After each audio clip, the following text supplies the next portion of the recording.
Hi, everyone. This is Brad Kelly. Today, we're going to go through some NFL playoff wild card round predictions. Before we get started, make sure you subscribe to this channel using the button in the upper right-hand corner of the screen. This wild card weekend's the first one ever formatted like this. The first one with 6 games. 3 of them are going to be on Saturday. 3 of them are going to be on Sunday. Each day has a game in the 1 o'clock Eastern slot, 4 o'clock Eastern slot, and 8 o'clock Eastern slot. So really just a weekend full of football. And then actually Monday night is the NCAA National Championship game. So we got a really long weekend of great football. I'm really looking forward to it. Going to pick all 6 games for the NFL this weekend, starting off with the early game on Saturday, the Colts at the Buffalo Bills. It's really hard to argue with what the Bills have had going this season. They've won 9 out of their last 10 games, and that one loss is actually on the Hail Mary from Kyler Murray to DeAndre Hopkins. The Bills have won 3 in a row late in the season, and those 3 wins were blowout victories where they scored at least 38 points. So their offense is executing at an extremely high level right now. I like what the Colts have done this season. Their Week 17 victory over the Jacksonville Jaguars secured their spot in the playoffs, but I think ultimately in Buffalo, the Bills are going to be too much to handle. The Rams at the Seahawks is the 4 o'clock game on Saturday. Going to take the Seahawks in this one. They've won 6 out of their last 7 since losing to the Rams in the middle of the season.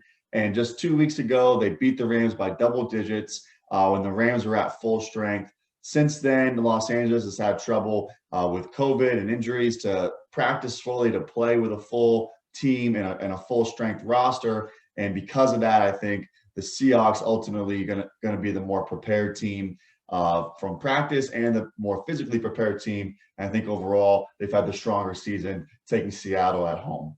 The late game on Saturday is the Bucs at the Washington football team. The Bucs offense has have 4 straight victories, and the offense has scored averaging 37 points in those 4 games, executing at an extremely high level. Washington is stuck into the playoffs as the NFC East division winner, going 7-9. Not sure they have the firepower to compete with the Bucs. The only chance they're going to have is if their defensive line has a dominant game and limits the Bucs' vertical passing because they're supplying so much pressure against Tom Brady.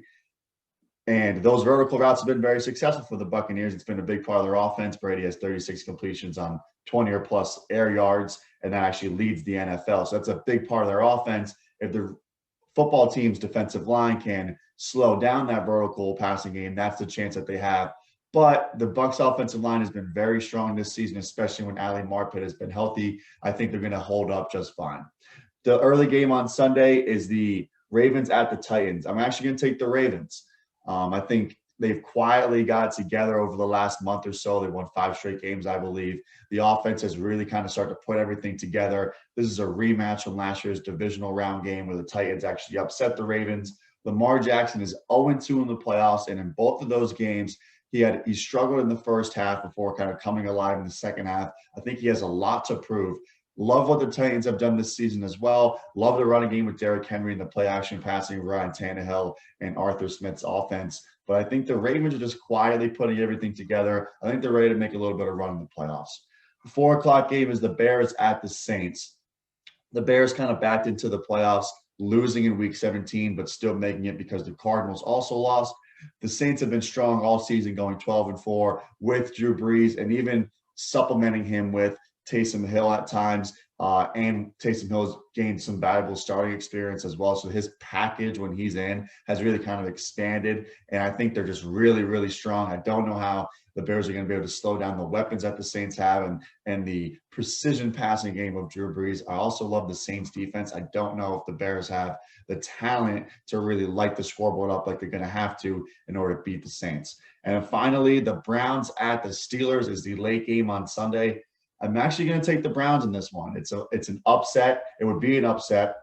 They just played in Week 17, and Mason Rudolph played at quarterback for the Steelers, and it was a tight game, which should lead you to believe, in theory, that the Steelers are at full strength with Ben Roethlisberger as a starting quarterback, should be able to beat the Browns. But I just don't like the way the Steelers are trending right now. They started off 11-0. Since then, they've lost 4 out of 5, including 3 straight losses, and then a win and then a loss. I just don't like the way their season's trending. I don't necessarily think that resting some of their stars in week 17 was a good thing because I think there's going to be rusty. They haven't played good winning football in about 6 weeks. And the Browns, meanwhile, their offense, when it's hot, I mean, they can really, really put up points. I think that they believe in themselves to put up points against the Steelers defense, which is very good.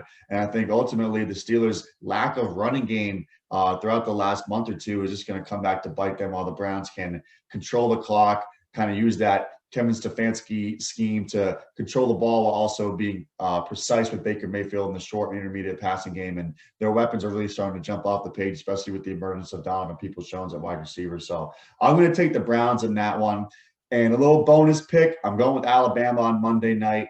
I think Ohio State quarterback Justin Fields will have another big game, but the firepower that Alabama has offensively against specifically the Ohio State defensive backs, not sure that the Ohio State defense is going to be able to control that game at all. I think Bama's going to end up scoring over 40 points once again.